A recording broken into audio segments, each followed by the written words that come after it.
بسم اللہ الرحمن الرحیم الحمد للہ الذی جعل حمدہ مفتاحا لذکرہ وسببا للمزید من فضلہ ودلیلا علی آلائہ وعظمتہ والصلاة والسلام والتحیۃ والإکرام علی من اختارہ من شجرۃ الانبیاء ومشکاة الضیاء وذروۃ العلیاء وسرۃ البطحاء وینابیع الحکمت ومصابیح الظلمت رسولنا ورسول الائمۃ والانبیاء والمرسلین ابی القاسم محمد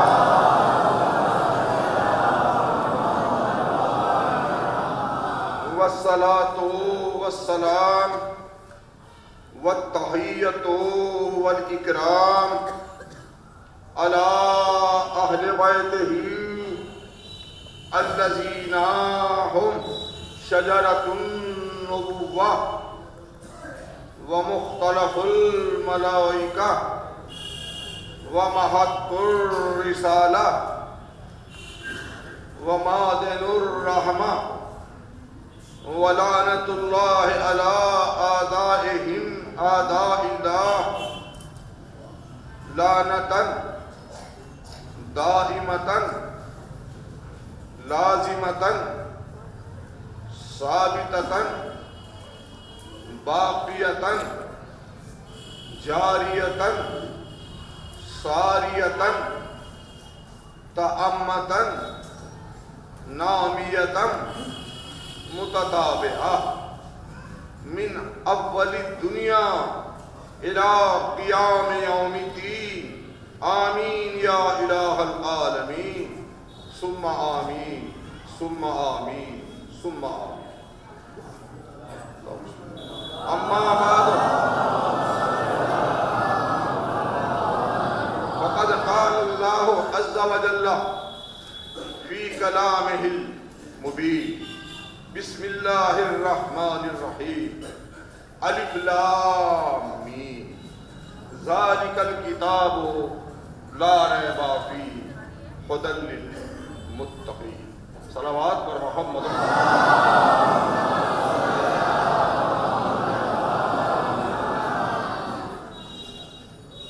عزیزان گرامی قدر، اس عشرے کی اس تمام بارگاہ میں یہ آخری مجلس ہے۔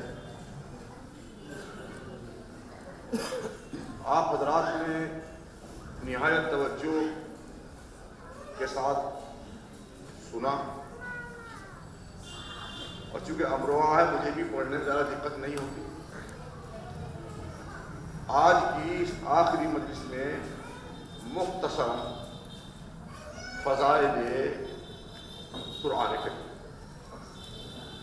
کسی پہ شروع اور کسی پہ ختم، ایک صلوات پڑھیں۔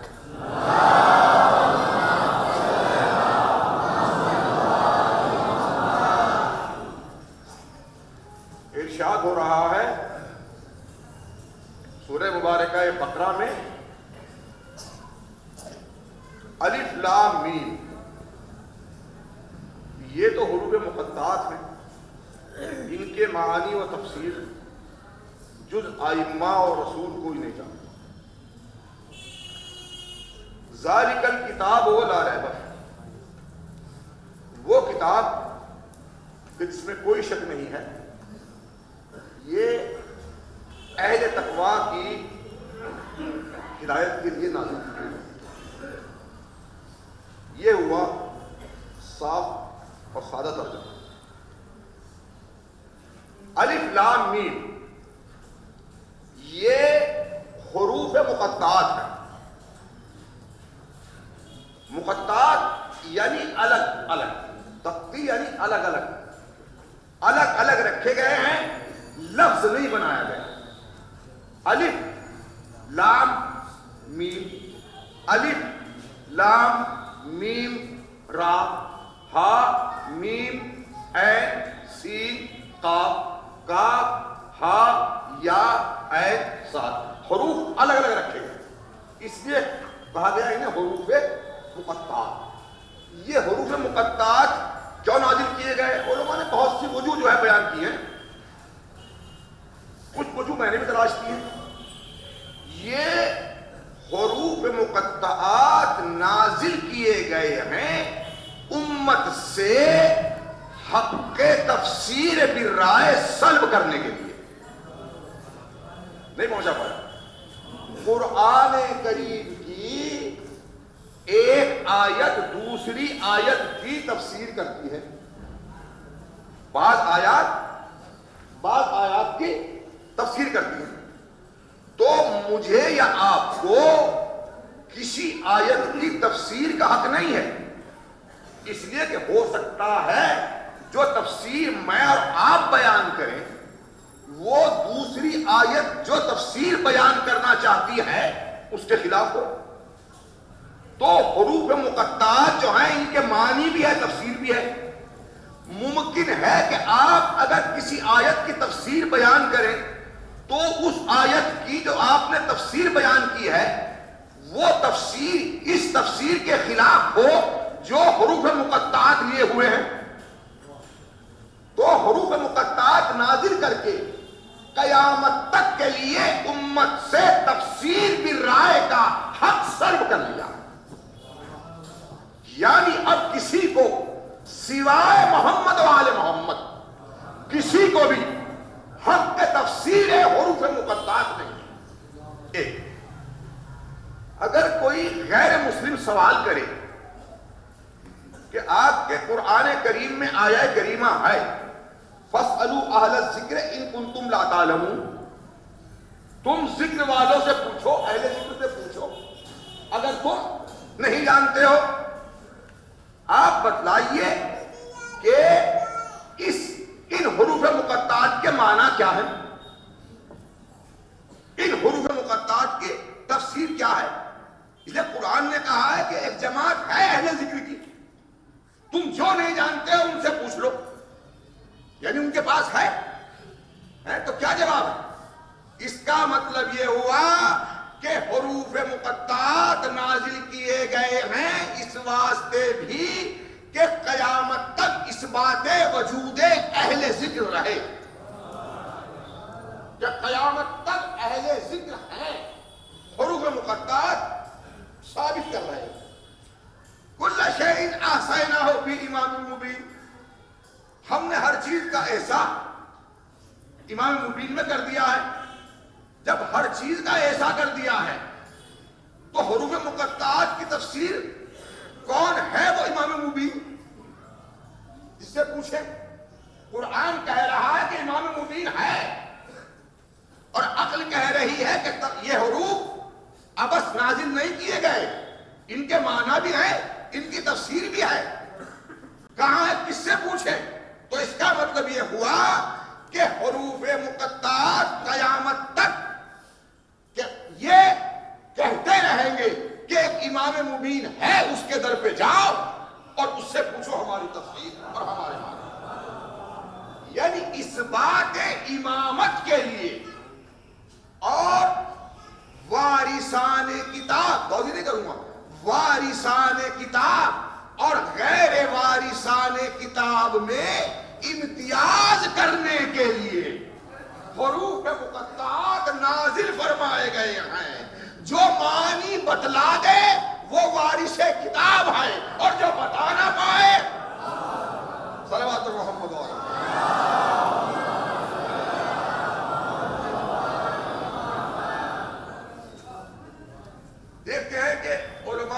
تسنن نے کیا لکھا ہے حروف مقطعات کے سلسلے میں؟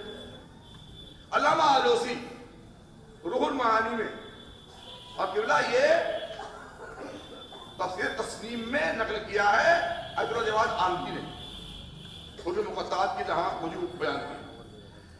کہتے ہیں کہ لکھتے ہیں علامہ آلوسی ان حروف ترجمہ ان حروف مقطعات کی تفسیر کے درک کرنے سے علماء عاجز ہیں. علماء عاجز ہیں ان حروف کی تفسیر پر آگاہی سے. اور کہتے ہیں کہ ان حروف کی تفسیر سر مستور و محجوب ہے، ایک راز ہے کہ جسے چھپایا گیا ہے. اور ان حروف کی تفسیر سوائے ان کے کہ جو وارثان علم پیغمبر ہیں، سوائے ان اولیاء الہی کے کہ جو وارثان علوم پیغمبر ہیں، کوئی اور نہیں جانتا. یعنی معلوم ہوا کہ ایک جماعت ہے کہ جو ان حروف کی تفسیر اور معانی پر مطلع ہے. وہ جماعت ان اولیاء الہی کی ہے جو وارثان علوم پیغمبر اکرم ہیں. سمجھا آپ نے؟ جو وارثان علوم پیغمبر اکرم ہیں. اگر دیکھنا ہو کہ وارث علوم پیغمبر کون ہے، دیکھ لو کہ کون ایسا ہے جو کبھی کسی کے یہاں پوچھنے نہیں گیا اور دنیا اس کے در پہ پوچھنے کے لیے آئی. کون ہے کہ جو وارث علوم پیغمبر ہے؟ انا مدینۃ العلم وعلی بابها، میں شہر علم ہوں اور علی میرا دروازہ ہے. جو علم چاہتا ہے میرا لینا، شہر میں داخلہ چاہتا ہے، وہ دروازے سے آئے. یہ در مکنون میں ہے، دنیا کتاب ہے. کہتے ہیں ورثا علم الحروف علی رضی اللہ علی کرم اللہ وجہہ من سیدنا محمد صلی اللہ علیہ وسلم. اس کی بات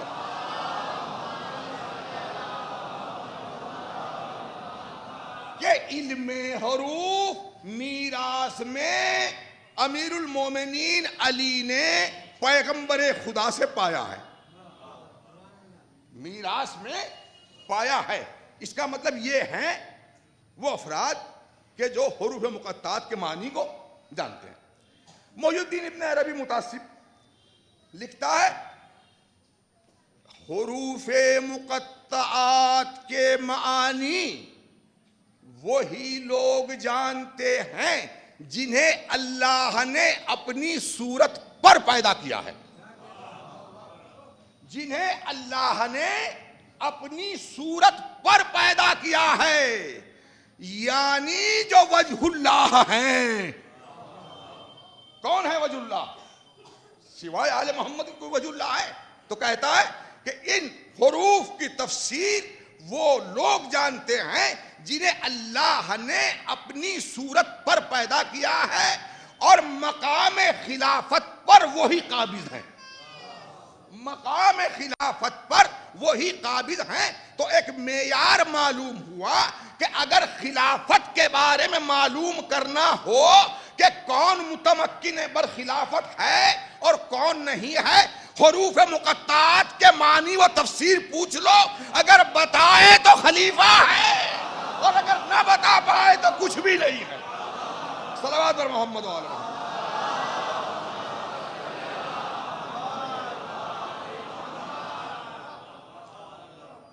یہ حروف مقطعات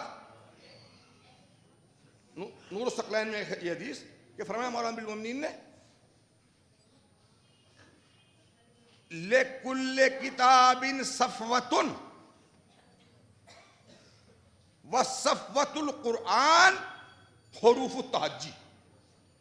ہر کتاب کا ایک خلاصہ ہے، اور حروف مقطعات قرآن کریم کا خلاصہ ہے، قرآن کریم کا خلاصہ ہے۔ اور میں کہتا ہوں کہ ان حروف کا بھی خلاصہ میرا مولا امیر المومنین ہے۔ بس کہ نقطہ بات، جب حروف مقطعات کو نہ سمجھ سکے تو جو ان حروف کا بھی خلاصہ ہے علی، اسے کوئی کیسے سمجھ سکتا ہے؟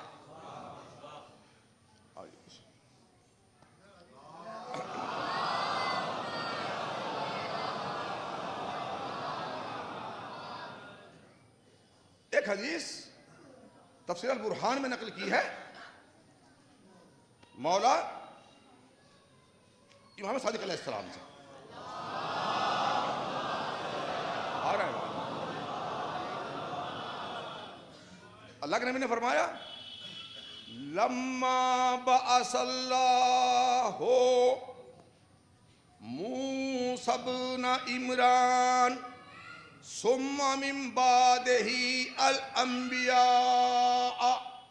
الى بنی اسرائیل لم یکن فیہم قوم الا اخذوا علیہم العہود والمواثیق لیؤمنن بمحمد العربی الأمی المبعوث بمکہ یہاجر الی المدینہ یاتی بالکتاب بالحروف المقطعات افتتاح بعض السورہ۔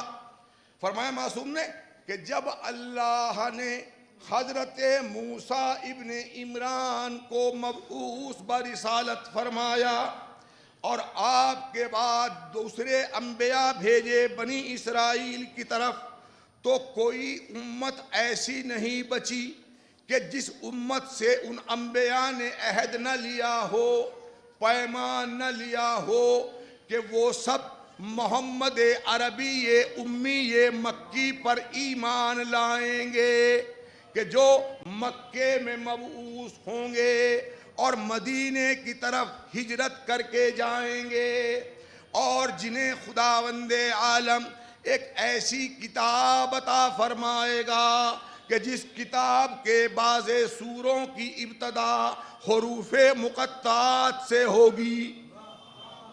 سمجھا آپ نہیں؟ تو یہ ہوا حروف مقطعات کے سلسلے میں ایک مختصر سا بیان۔ صلوات پڑھیں تو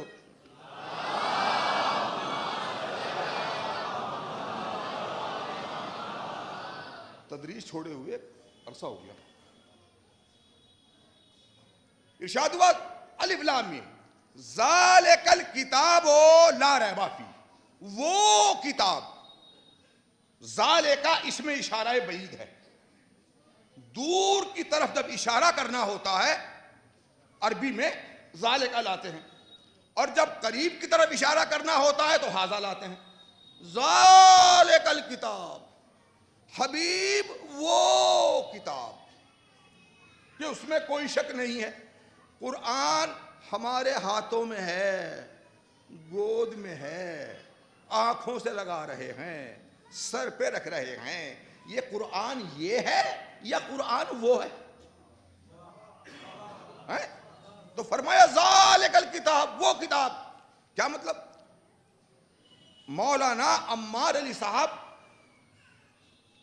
سونی پتی نے، پارٹیشن سے پہلے سونی پت ہریانہ میں علماء بھی گزرے ہیں اور شیعہ بھی تھے، ایک تفسیر اردو میں لکھی ہے عمدۃ البیان۔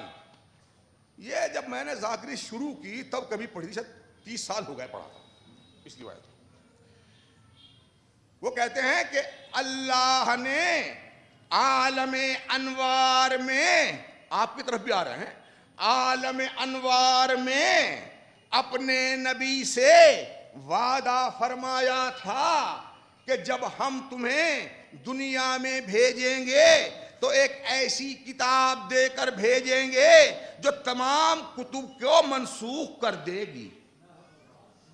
تو چونکہ اس وعدے کو اور مبعوث برسالت ہونے کو ایک زمانہ درمیان میں گزر گیا تھا، یعنی بہت دور کا زمانہ ہو گیا تھا وہ، تو ذالکا کہہ کر اشارہ اس طرف فرمایا، ذالک الکتاب، حبیب وہ کتاب کہ جس کا عالم انوار میں وعدہ فرمایا تھا، وہ کتاب یہ ہے کہ اس میں کوئی شک نہیں ہے۔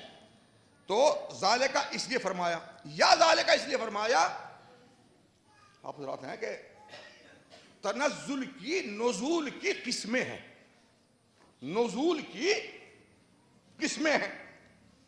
ایک ہے تنزل تجافی اور ایک ہے تنزل تجلی۔ تنزل تجافی، چیز جہاں سے آئے وہ جگہ خالی ہو جائے، پھل درخت سے گرا شاخ خالی ہو گئی، بارش بادل سے پانی برسا وہ جگہ خالی ہو گئی، یہ تنزل تجافی۔ ہم نے تحریر صاحب ایک ہے تنزل تجلی، وہ شے تو وہیں رہے، اس کا جلوہ نازل ہو، وہ شے وہیں رہے، اس کا جلوہ نازل ہو۔ بس قرآن کریم جو ہے یہ لوح محفوظ میں ہے اور ہمارے پاس جو ہے اس کا جلوہ ہے۔ جب جلوے کی طرف اشارہ کیا تو ہاذا کہا قرآن نے، اور جب لوح محفوظ کی طرف اشارہ کیا تو ذالکا کہا۔ تو یہ قرآن وہ بھی ہے اور یہی قرآن یہ بھی ہے۔ تو فرمایا ذالک الکتاب، حبیب وہ کتاب کہ جس میں کوئی ریب نہیں، کوئی عیب نہیں، کوئی قلق نہیں، کوئی اضطراب نہیں، کوئی شک نہیں، کوئی تردید نہیں۔ تردید و شک وہاں ہوا کرتا ہے جہاں باطل کو حق کا لباس پہنا کر پیش کیا جائے۔ قرآن میں کہیں بھی باطل کو حق کا لباس پہنا کر پیش نہیں کیا گیا۔ قرآن نے جسے صادق، جو صادق تھا اسے صادق کہا، جو کاذب تھا اسے کاذب کہا، اور جسے ایک بار صادق کہہ دیا قیامت تک صادق ہی کہتا رہے گا، اور جسے ایک بار امام کہہ دیا قیامت تک اسے امام ہی کہتا رہے گا، جسے ایک بار عالم کہہ دیا قیامت تک اسے عالم ہی کہتا رہے گا۔ کبھی بھی باطل کو حق کا لباس پہنا کر قرآن نے پیش نہیں کیا ہے۔ اس لیے قرآن میں کوئی ریب نہیں، یعنی کوئی عیب نہیں، کوئی عیب نہیں۔ جب قرآن میں کوئی عیب نہیں، قرآن بے عیب کتاب ہے، تو اگر ذات علی میں بھی کوئی عیب ہوتا تو نبی کبھی قرآن کو علی کا ساتھی نہ بناتے۔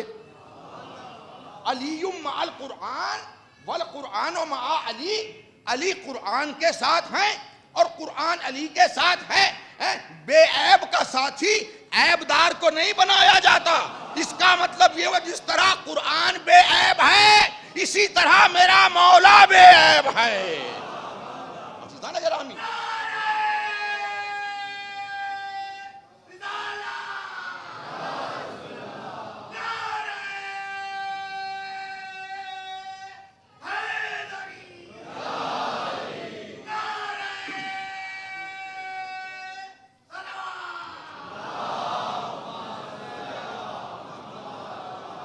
بے عیب کا ساتھی عیب دار کو نہیں بنایا جاتا۔ اگر متوجہ رہیں، اگر اہل بیت میں کوئی عیب ہوتا تو حدیث ثقلین نبی ارشاد نہ فرماتے۔ انی تارکن فیکم الثقلین 30 صحابیوں نے نقل کیا، 3 صحابیان نے نقل کیا، 300 کے قریب سنی علماء نے نقل کیا۔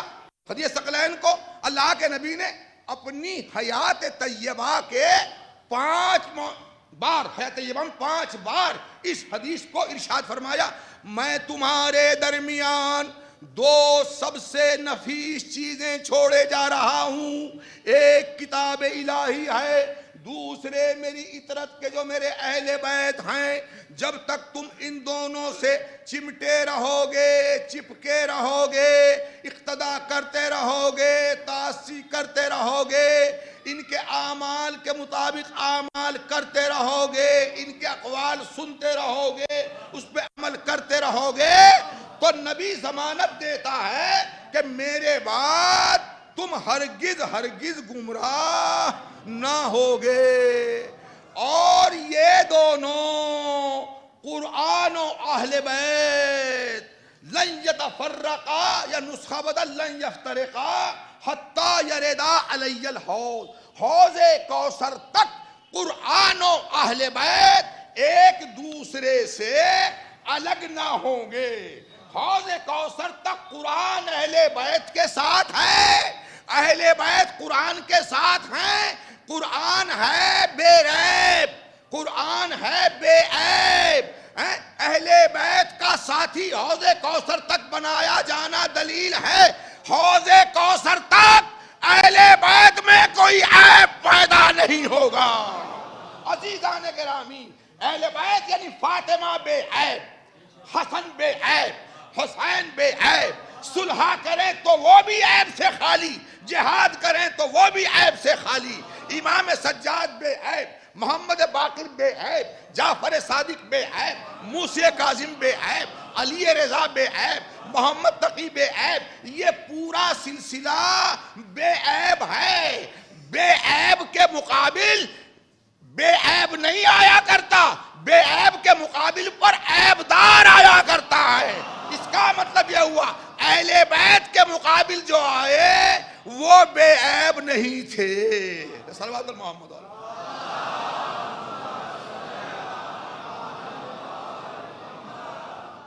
اور دیکھیں قرآن کو اہل بیت کا ساتھی بنایا ہے کیسر صاحب؟ مطلقہ. مطلقہ ساتھی ہے. مطلقہ یعنی ہر حال میں، چاہے یہ سوئیں، چاہے یہ جاگیں، چاہے یہ چپ رہیں، قرآن ساتھی ہے ان کا مطلقہ. اور قرآن مطلقہ پاک ہے. جب قرآن مطلقہ پاک ہے اور ان کا مطلقہ ساتھی ہے تو اس کا مطلب یہ ہوا کہ اہل بیت کی حیات طیبہ بھی مطلقہ پاک ہے. چاہے سوئیں چاہے جاگیں اتنے پاک ہیں. اگر سوئیں تو رسول پاک کا بستر چاہیے، اگر جاگیں تو رسول پاک کا منبر چاہیے، اگر دنیا میں آئیں تو کعبہ چاہیے اور جائیں تو مسجد چاہیے. صلوات پر محمد و آل محمد.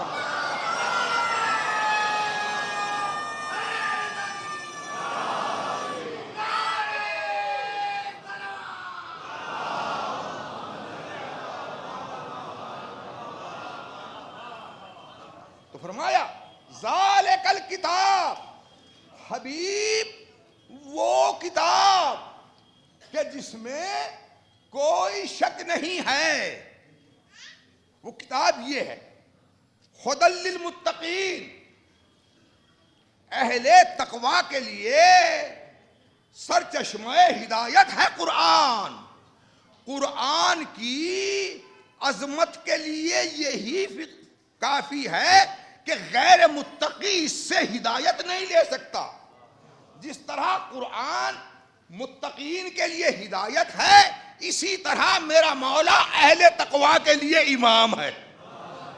کتنی ہم آہنگی ہے.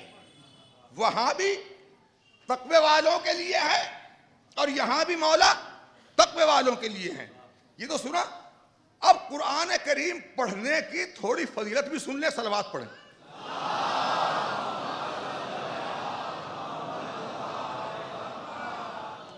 ارشاد ہوا نوروا بیوتکم بتلاوت القرآن. حدیث نہیں پڑھوں گا. اپنے گھروں کو کیا ترجمہ ہوا؟ نورانی بنا لو. باب تفعیل ہے، ترجمہ تھوڑا ذرا ویسا کرنا پڑے گا. نوروا بیوتکم بتلاوت القرآن، باب تفعیل تکسیر کے لیے بھی آتا ہے. اپنے گھروں کو قرآن کی تلاوت سے بہت زیادہ نورانی بنا لو. نورانی نہیں، بہت زیادہ. در دیوار، طاق، الماری، ہال، کمرے چھت، فرش سب نورانی ہو جائیں گے. کس سے؟ قرآن کریم کی تلاوت کے ذریعے سے. نہ شرط جھونپڑی کی ہے، نہ شرط محل کی ہے، نہ شرط کالے کی ہے قاری کی، نہ شرط گورے کی ہے. جو قرآن پڑھے گا اس کا گھر نورانی ہو جائے گا. عزیزوں، جب قرآن پڑھنے سے گھر نورانی ہو جائے، اتنا نور ہے قرآن میں، تو جو پڑھ رہا ہے اس کی روح کتنی نورانی ہو جاتی ہوگی. اور جب پڑھنے والے کی روح اتنی نورانی ہوتی ہے تو جس پر نازل ہوا ہے وہ کتنا نورانی رہا ہوگا. وہ تو اب اسے تم اپنے جیسا بشر نہ کہنا.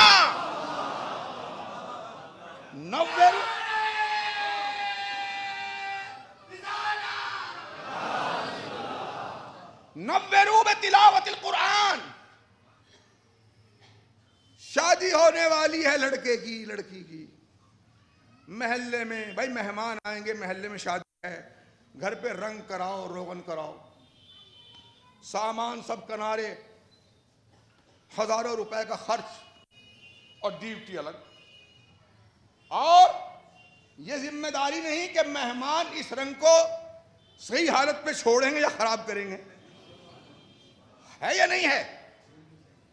اللہ گھر کو نورانی کہتا ہے پیسہ بھی نہیں لوں گا، اپنے گھر کو نورانی بنا لو. اور جہاں نور ہو پھر وہاں ظلمت نہیں ہوا کرتی. یعنی خدا کہتا ہے اپنے نبی کی زبان سے کہ گھروں کو نورانی بنا لو، قرآن پڑھو، مفت میں گھر نورانی کرو. ہر رنگ سے بہتر ہے یہ جلوہ، ہر روغن سے اعلیٰ ہے یہ جلوہ.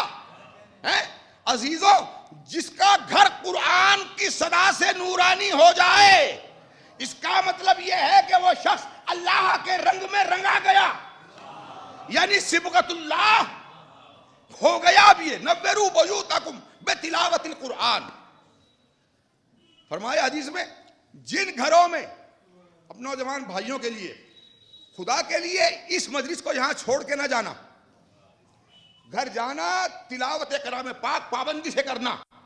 جب نہیں فرمایا جن گھروں میں قرآن تلاوت کی جاتی، جتنا قرآن سے قریب ہوتے رہو گے اتنا ہی اہل بیت سے قریب ہوتے رہو گے. فرمایا جن گھروں میں قرآن پڑھا جاتا ہے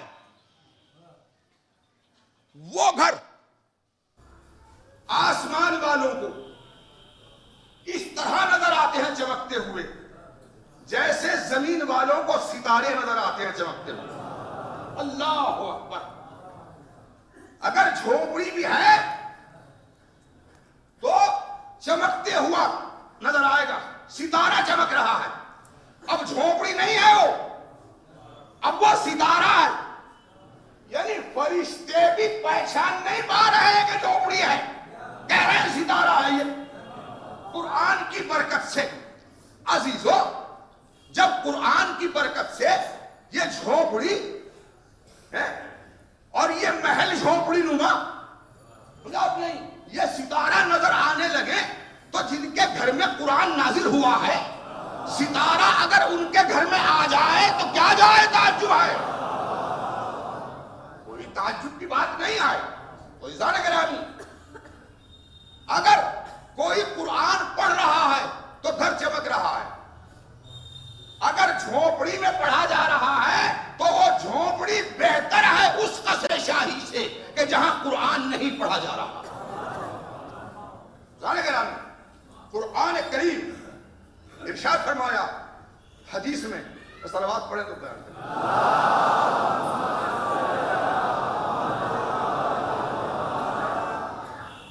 ارشاد فرمایا من قرأ، معصوم نے پیغمبر خدا نے، من قرأ مئۃ آیۃ فی المصحف بترتیل او خشوع و سکون کتب اللہ لہ بمقدار ما یعملہ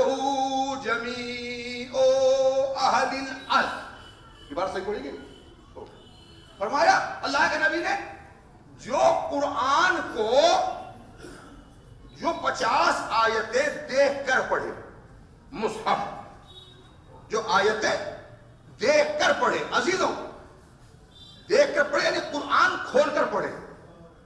اگر آپ نے زبانی پڑھ دیا تو زبان سے تو نور نکلا۔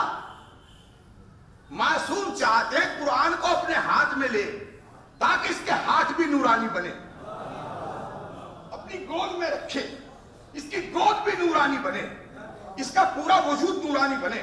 فرمایا جو شخص 150 آیتیں ٹھہر ٹھہر کر خشوع کے ساتھ اللہ سے ڈرنے کے ساتھ، جہاں آیے رحمت ہو وہاں رحمت مانگے، جہاں آیے عذاب ہو پناہ مانگے، اور سکون کے ساتھ پڑھے 50 آیتیں، اللہ اس کے نامہ اعمال میں اتنا ثواب لکھے گا اس دن کہ جتنا پورے زمین والوں نے نیک عمل انجام دیا ہے اور اس کا ثواب ہے۔ پوری دنیا کے اہل الارض میں جن بھی آ گئے، جنات بھی زمین پر ہی ہیں، انسان بھی آ گئے، تمام انسان اور تمام جنات مومنین جو عمل خیر طلوع آفتاب سے لے کر اور اگلے دن نماز صبح تک انجام دیں گے، 50 آیتیں پڑھنے والے کے لیے جتنا ان سب کو اجر ملے گا اتنا ہی اجر اس قاری قرآن کو ملے گا۔ تو کتنا ثواب اور کیا چاہیے؟ رحمت کا کیمپ لگا دیا اس نے، تو اب اگر کوئی داخلہ نہیں چاہتا ہے تو وہ کیا کرے؟ سمجھا آپ نہیں؟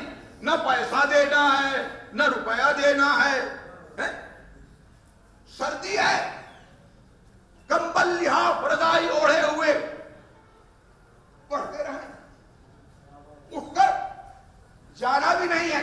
عزیزوں جو قرآن کو پڑھتے ہیں گویا وہ اپنی آخرت کو آباد کرتے ہیں۔ قرآن ایک ایسی کتاب ہے کہ جو برباد روحوں کو آباد کرتی ہے، اور قرآن ایک ایسی کتاب ہے جو بے قرار نفوس کو قرار عطا کرتی ہے۔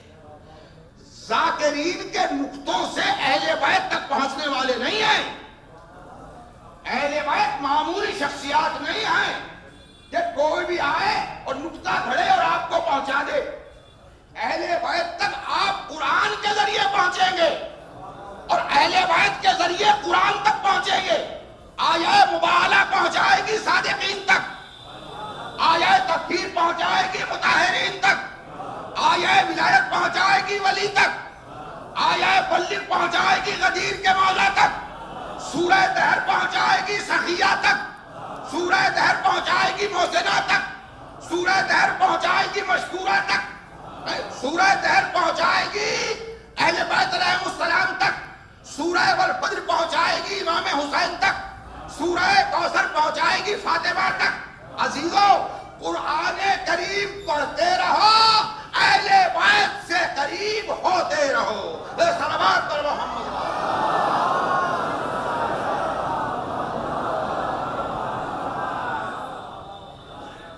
کتب اللہ ہو 10 منٹ اگر زیادہ ہو جائے تو دقت والی بات میں نہیں ہے، 5 سال پر گزارے۔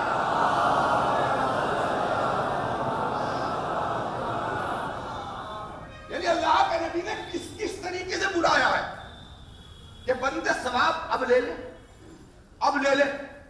فرمایا اگر تو 50 آیتیں بھی نہیں پڑھ سکتا، یہ حضور نے فرمایا، یہ میرے الفاظ، اگر ہم 50 آیتیں بھی نہیں پڑھ سکتے تو فرمایا معصوم نے من قرأ 10 آیات فی لیلۃ لم یکتب من الغافلین، جو شخص رات میں سونے سے پہلے 10 آیتیں پڑھ لے، اس میں قرآن کو دیکھ کر پڑھنا بھی شرط نہیں لگایا گیا، جو 10 آیتیں سونے سے پہلے پڑھ لے اسے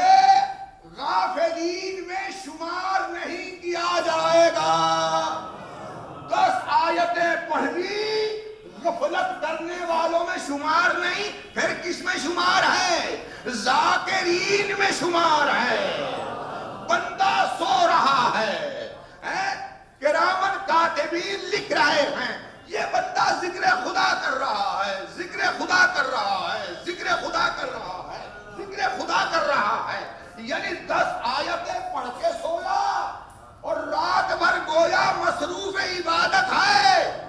جب مومن سو کر عبادت کر سکتا ہے تو امیر المومنین اگر سو جائے شبے کی جگہ تو پھر اس عبادت کا کوئی کیا شمار کر سکتا ہے ثواب؟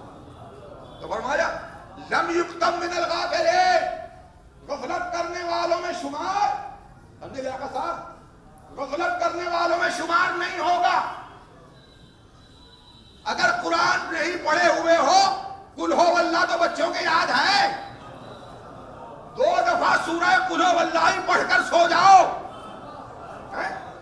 یہ ہماری خواتین مجلسن نہیں ہے، ان کا فریضہ ہے کہ سونے سے پہلے بچے کو کہیں کہ 2 مرتبہ قل ہو واللہ پڑھ، اسے پڑھائیں، خود بھی ذاکرین میں ہو اور بچہ بھی ذاکرین میں ہو۔ جب آدھا گھنٹے تک فلم کی اسٹوریاں دیکھ سکتے ہیں اور سن سکتے ہیں تو کیا سورہ قل ہو واللہ 2 مرتبہ نہیں پڑھ سکتے؟ اور عزیزوں، اگر کوئی 3 مرتبہ سورہ قل ہو واللہ پڑھ لے تو گویا پورا قرآن ختم کر لیا، پورا قرآن ختم کر لیا۔ اور اگر اسی قل ہو واللہ کو 3 دفعہ کوئی رمضان میں پڑھ لے تو گویا 1000 قرآن ختم کر لیے۔ اسلام مایوس کرنے کے لیے نہیں آیا، اسلام مایوس کرنے والا دین نہیں ہے، اسلام تو امید کو قائم رکھنے والا دین ہے۔ صاحب میں تو قرآن کریم پڑھا ہوا نہیں ہوں، ابا کو کیا بخشوں؟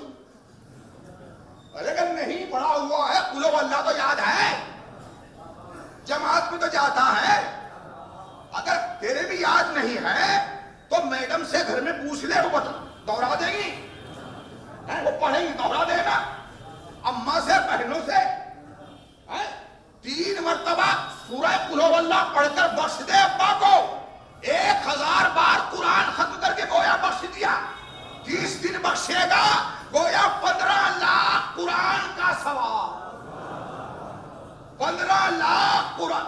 عزیزوں، یہ ہنسنے کی بات نہیں ہے، جب آنکھ کھلے گی نا تب کہو گے کہ مرزا جاوید رضا نے جو صحیح پڑھا تھا وہ صحیح پڑھا تھا۔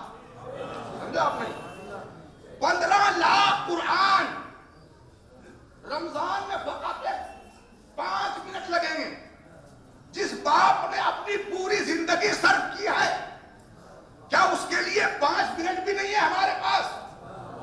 تو فرمایا جو 10 آیتیں پڑھے گا قرآن کریم کی، اسے غافلین میں شمار نہیں کیا جائے گا۔ اور عزیزو، قرآن وہ کتاب ہے جس کا پڑھنا بھی ثواب ہے اور جس کا سننا بھی ثواب ہے۔ فرمایا مولا امام سجاد علیہ السلام نے،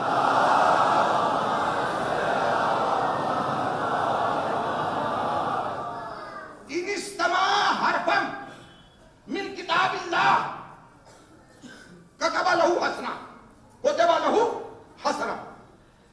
اگر کوئی شخص قرآن کریم کا 1 حرف سنے تو اس کے لیے 1 نیکی لکھی جاتی ہے۔ اگر استماع کرے توجہ کے ساتھ قرآن کریم کا 1 حرف سن لے تو 1 نیکی لکھی جاتی ہے۔ بسم اللہ الرحمن الرحیم کو اگر سن لیا، جتنے حروف ہیں اتنی نیکیاں۔ اللہ، جس کے سننے سے اتنی نیکی ملتی ہو، اس کے پڑھنے سے کتنی نیکی ملے گی؟ اور جس کے پڑھنے سے اتنی نیکی ملے، اس قرآن کے بچانے پر کتنا ثواب ملے گا؟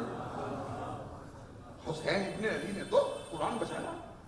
تو عزیزان گرامی، قرآن کریم کے سلسلے میں ارشاد فرمایا حدیث میں، ان هذه القلوب لتصدع كما يصدع الحديد۔ قالوا یا رسول اللہ فما تلاوتها قال تلاوت القرآن یا بے تلاوت القرآن. اللہ کے نبی نے فرمایا کہ دلوں پہ میل آ جاتا ہے, دلوں پر میل آ جاتا ہے اس طرح لوہے پر زنگ آ جاتا ہے. جب لوہے پر زنگ آتا ہے تو کیا کرتے ہیں؟ آگ میں رکھتے ہیں. دلوں پر میل آتا ہے یعنی خیانت کا میل, یعنی مکاری کا میل, یعنی دو زبان کا میل. دو زبان یعنی نفاق کا میل. بھائی آیا تو کھڑے ہوئے استقبال کے لیے اور پیٹ پھیری, موقع کا منتظر ہوں, اسے تو ایسی سزا دوں گا کہ یاد رکھے گا. یہ کیا ہے؟ ایسے آدمی کہتے ہیں دو زبان والا. ایسے آدمی کے ذہن میں قیامت میں حدیث میں ہے کہ آگ کی زبان رکھی جائے گی. تو یہ دو زبان والا میل, ترک حج کا میل, آپس میں اختلاف کرانے کا میل, فتنہ اٹھانے کا میل, سمجھا آپ نہیں, غلط نقطے بنا کر مومنین کو بہکانے کا میل, اور مومنین کا غلط پڑھنے والوں کو بلانے کا میل. سمجھا آپ نہیں؟ یہ سب کیا ہے؟ یہ قلب پہ میل ہیں. سمجھا نبی صاحب, یہ میل ہیں سب. اللہ کے نبی نے فرمایا دلوں پر میل آ جاتا ہے. یا رسول اللہ ضلع کیسے ہوگی, صفائی کیسے ہوگی؟ ارشاد فرمایا بتلاوت القرآن, قرآن کے پڑھنے کے ذریعے. قرآن پڑھتے رہو بشرط حب اہل بیت, اور دلوں سے میل دور ہوتا رہے گا. جتنا میل کم ہوتا رہے گا اتنا اہل بیت سے قریب ہوتے رہو گا. تلاوت القرآن, قرآن کی تلاوت کے ذریعے میل دور ہو جاتا ہے. عزیزان گرامی, اس گھر میں میل کا کیا سوال جس گھر کی کنیز بھی قرآن کے ذریعے بات کرے. تو عزیزان گرامی, قرآن کریم ایک عجیب و غریب چیز ہے. بس قرآن کب لایا جاتا ہے؟ جب کسی بزرگ خاندان کے قبضے روح کا وقت آتا ہے. وہ جو دلہن لائی تھی جہیز میں, پوتے کی دلہن, وہ لے آؤ, کھلا الماری میں رکھا ہے. دادا جان کی روح جو ہے وہ آسانی سے نکل جائے. یعنی قرآن کو اس کے لیے استعمال کیا جاتا. الحمدللہ ابھی اتنا تو عقیدہ باقی ہے کہ قرآن کی ہوا سے روح آسانی سے نکل جائے. جس کے ہوا سے موت آسان ہو جائے, اگر زندگی میں شیعہ اسے اپنا لے تو یہ زندگی کتنی آسان ہو جائے گی. سارے گرامی, قرآن بس دو فکرے نہج البلاغہ سے قرآن کے سلسلے میں. فرمایا مولا بالمومنین, یاد ہے قرآن جو ہے دیکھتا ہے, جو ہم کر رہے ہیں قرآن دیکھتا ہے اور قرآن بولتا بھی ہے. قرآن زبان بھی رکھتا ہے اور قرآن آنکھیں بھی رکھتا ہے. یہ سب کچھ ہے. ورنہ اگر گونگا ہوتا تو علی جیسے بولنے والے کا ساتھی گونگے کو بنایا جاتا. یہ کیسے ممکن ہے؟ فرمایا تو بتا رہا ذالک القرآن. ایک زمانہ تھا کہ احمد آباد میں ہم نے 30 تقریر کی تھی البتہ قرآن کریم کے سلسلے. ذالک القرآن فاستمتعوہ, استنطاق باب استفعال طلب فعل. وہ قرآن ہے, تم اس قرآن سے کہو کہ بولے. اگر قرآن بولتا نہیں ہے تو مولا کیوں فرما رہے ہیں کہ اس سے کہو کہ بولے؟ فرمایا تھا وَلَنْ يَنْتَقَ عَنْكُمْ, یہ تم سے نہیں بولے گا ہرگز ہرگز. وَلَكِنْ أُخْبِرَكُمْ عَنْهُ, میں بتلاؤں گا قرآن کیا بول رہا ہے.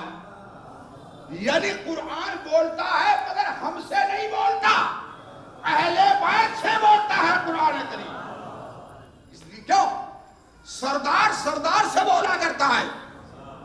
اگر صدر مملکت جائیں کہیں دورے پر تو شہر کی چابی چپراسی نہیں پیش کرے گا انہیں, میئر دے گا. کیوں؟ سردار سے بات سردار کیا کرتا ہے. تم سے قرآن نہیں بولتا, تم سمجھے قرآن بولتا نہیں ہے. تم سردار کب ہو جو بولے, تم سردار کب ہو جو بولے. یہ ان سے بولے گا جہاں سب سردار ہیں. فاطمہ عالمین کی عورتوں کی سردار ہے, علی اوصیاء کے سردار ہیں, محمد مصطفیٰ رسولوں کے سردار ہیں, حسنین جوانان جنت کے سردار ہیں. قرآن بولتا ہے مگر سرداروں سے بولتا ہے. تو قرآن کریم فرمایا قرآن ایسی کتاب ہے کہ بولنے والی کہ قیامت تک اس کی زبان کو لکنت نہیں ہوگی. میں نے بتایا میں قرآن کریم ایسی بولنے والی کتاب ہے کہ اس کی زبان کو قیامت تک لکنت نہیں ہوگی, ہکلاہٹ نہیں ہوگا. قرآن بولتا ہی رہے گا. قرآن گھر میں رکھا ہے, بول رہا ہے, علی سن رہے ہیں. قرآن بول رہا ہے علی اس گھر میں میری عزت نہیں کی جا رہی ہے, یا علی اس گھر میں ہوں میری تلاوت نہیں کی جا رہی ہے, یا علی اس گھر میں ہوں میں نے جسے امام کہا ہے اس گھر کے افراد اسے امام نہیں مان رہے ہیں, یا علی میں نے جنہیں پیشوا کہا ہے یہ لوگ اسے پیشوا نہیں مان رہے ہیں. تو کوئی صاحب یہ نہ سمجھے کہ قرآن الماری میں بند ہے تو بول نہیں رہا ہے, بول رہا ہے, علی سن رہے ہیں. جو علی قبر میں آ سکتا ہے وہ علی قرآن کی آواز کو وہاں سے سن بھی سکتا ہے. گرامی قرآن کریم جو ہے ایک باعظمت کتاب ہے, نہیں اس میں ہر درد کی دوا ہے, اس میں ہر بیماری سے شفا. قرآن روحوں کو سکون دینے والی کتاب ہے. قرآن توکل عطا کرنے والی کتاب ہے. قرآن دنیا حرام سے بچانے والی کتاب ہے. قرآن قناعت عطا کرنے والی کتاب ہے. قرآن عظمت رسالت وہ عظمت امامت کو پہچانوانے والی کتاب ہے. قرآن کریم کتاب نور ہے, سمجھا آپ نہیں, اس میں اندھیرا نہیں ہے. قرآن ایسی دوا ہے جس کے بعد مرض نہیں رہتا. قرآن ایسا چراغ ہے جو بجھ نہیں سکتا. قرآن ایسا چراغ ہے کہ جس کی لو کبھی کم نہیں ہو سکتی. قرآن ایسا دریا ہے کہ جس کی گہرائی معلوم نہیں ہو سکتی. ایک قرآن ایسی دلیل ہے جو کاٹی نہیں جا سکتی. قرآن ایسا گھر ہے کہ جس کی بنیادیں منہدم نہیں ہو سکتی. قرآن جو ہے عزیزان گرامی قرآن میں سب کچھ ہے. لا رتب ولا یابس الا فی کتاب مبین. کوئی خشک و تر ایسا نہیں ہے کہ جو قرآن میں نہ ہو. عزیزوں اب قرآن میں سب کچھ ہے. جو ذات ایسے قرآن کو بچا دے وہ ذات کتنی باعظمت رہی. اہل بیت پہ جب بھی وقت پڑا تو ہمیشہ قرآن نے بچایا, اور جب قرآن پہ وقت پڑا تو اہل بیت نے بچایا. آپ نے دیکھا کہ جب لاشیں اٹھاتے تھے امام کربلا کے میدان میں آیات کی تلاوت فرماتے نہیں فرماتے تھے. کیوں؟ یہ گویا قرآن بچا رہا ہے حسین ابن علی کو. سمجھے آپ نہیں؟ اور عزیزوں حسین ابن علی نے کٹے ہوئے سر سے قرآن پڑھا. یہ کیا تھا؟ یہ قرآن کو بچانے کا اعلان تھا کہ یزید تو ہار گیا, ہم نے قرآن کو بچا لیا. عزیزوں بس یہی قافلہ قرآن کو بچانے کے سلسلے میں مصائب اٹھاتا ہوا دربار شام تک گیا, اور وہاں سے قرآن کو بچا کر زینب لا رہی ہے. قرآن سامد کو بھی بچا کر لا رہی ہے, اور قرآن ناطق کو بھی بچا کر لا رہی ہے. لکھا کہ سید سجاد جب دربار میں جاتے تھے اور جب تک واپس آتے تھے ثانیہ زہرا زندان کے دروازے پہ کھڑی رہتی. آج آخری مجلس ہے نا, عشرے گویا حسین اس عشرے سے رخصت ہو رہے ہیں نا, حسین رخصت ہو رہے ہیں اور ادھر بہن قبر حسینی کے نزدیک پہنچنے والی ہے. عزیزوں, ایک روز دیکھا کہ امام سجاد آ رہے ہیں, بڑے زندہ پہ کھڑی تھی بی بی, نہ گلے میں توپ, نہ ہاتھوں پہ ہتھکڑی, نہ پاؤں میں بیڑی. عقیلہ بنی ہاشم سمجھ گئی کہ قید سے رہائی ملی. پھوپھی اماں قید سے چھٹ گئے. زینب بقول شاعر, زینب نے خبر قید سے چھٹنے کی جو پائی, رو کر کہا بھائی نے بڑی دیر لگائی.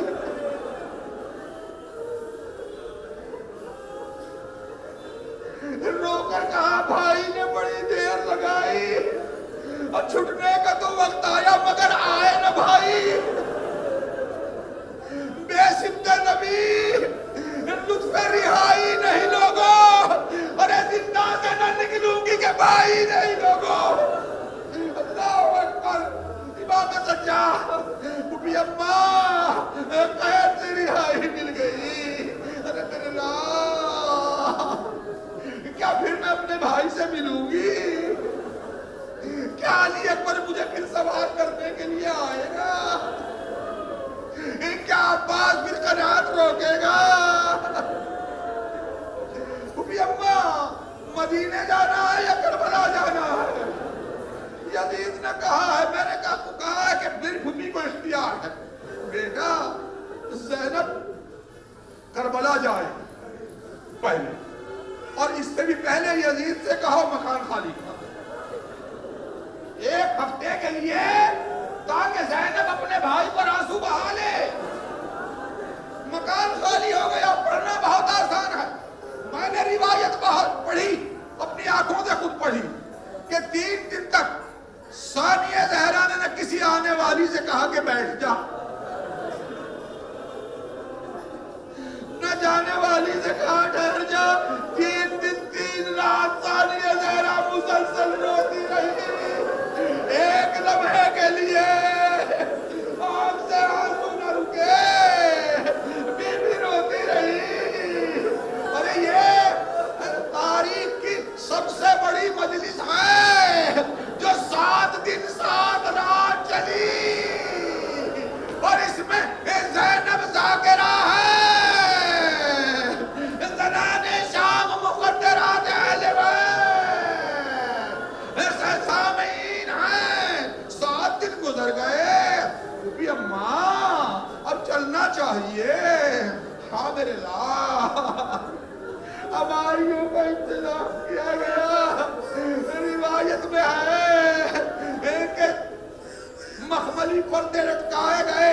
ایک مرتبہ شہزادی نے دیکھا, فرمایا ان پردوں کو ہٹاؤ. اجعلوها سودا, ارے سیاہ سنگ پر ہماریوں پر سیاہ پردے ڈالو تاکہ دنیا سمجھے کہ بھائی کا آزادہ ملا جا رہا ہے.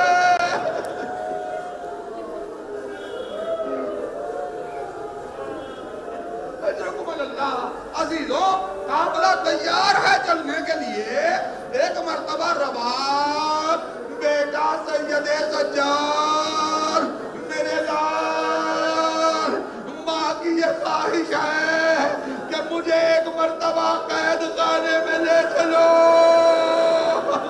اماں کیا, ارے میرے لال, میری سکینہ,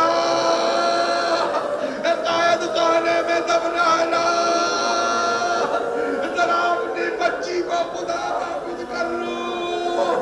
لکھا ہے کہ رباب آگے آگے, قافلہ پیچھے پیچھے زندان کے دروازے میں داخل ہوئی.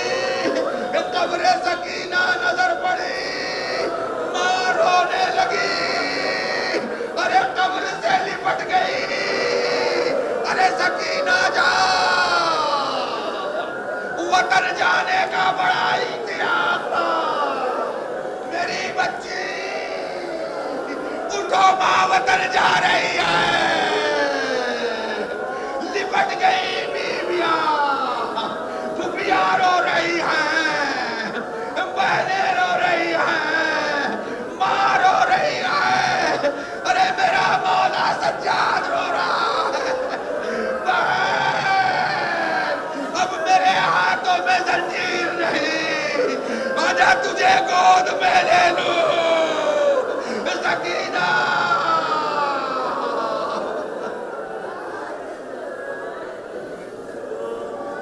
بیویاں رخصت ہو رہی ہیں۔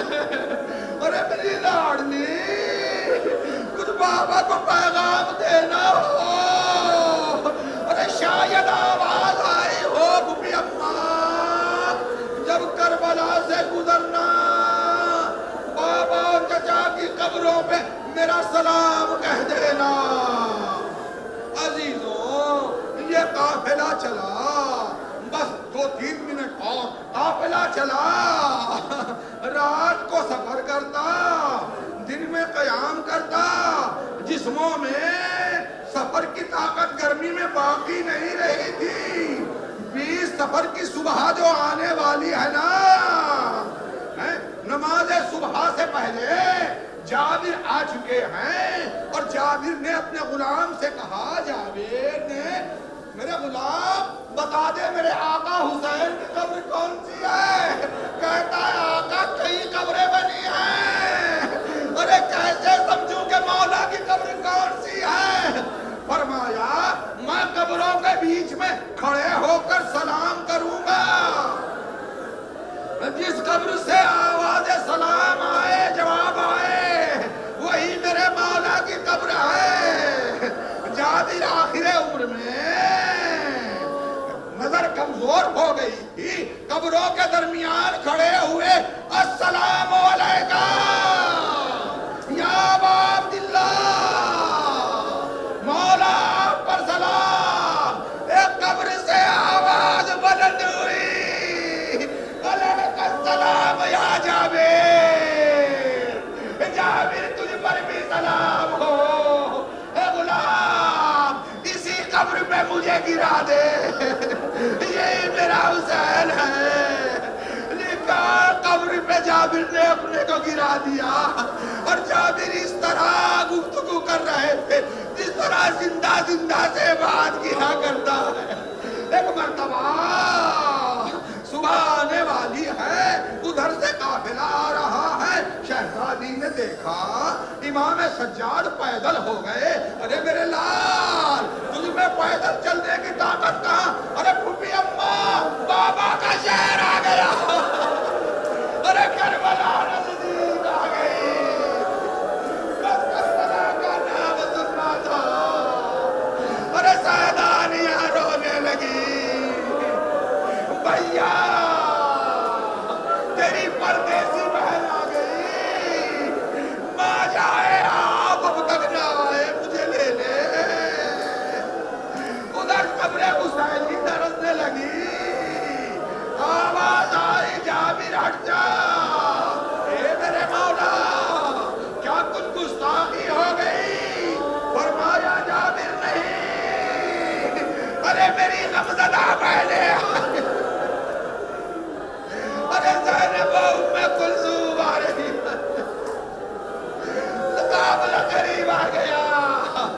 زینب نے کسی نہ کسی طرح اپنے کو قبر پہ پہنچایا۔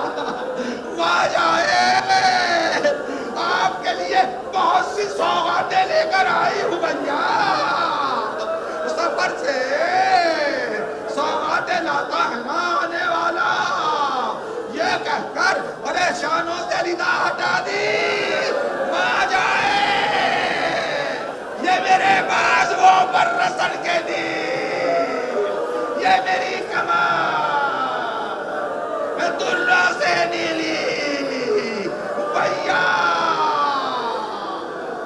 اگر آنکھ سے آنسو نکلتا تھا، نوک نیزہ سے ایزا دیتے تھے۔ ماں جائے، ہر قدم پر تو مجھے یاد آیا۔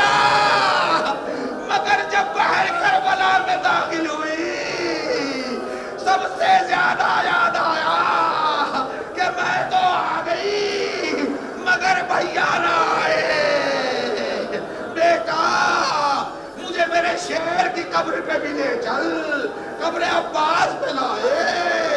زینب نے کہا سجاد میرا شیر تو 2 رکابہ گھوڑے پر سوار ہوتا تھا، یہ تو کسی بچے کی قبر معلوم ہوتی ہے۔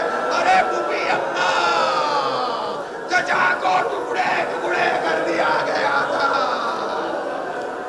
یہ چچا کی قبر ہے۔ قبر عباس سے لپٹ گئی۔ اے میرے قدر بہنیں آ گئی،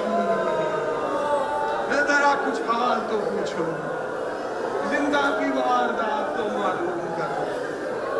زینب روتی رہی، سجاد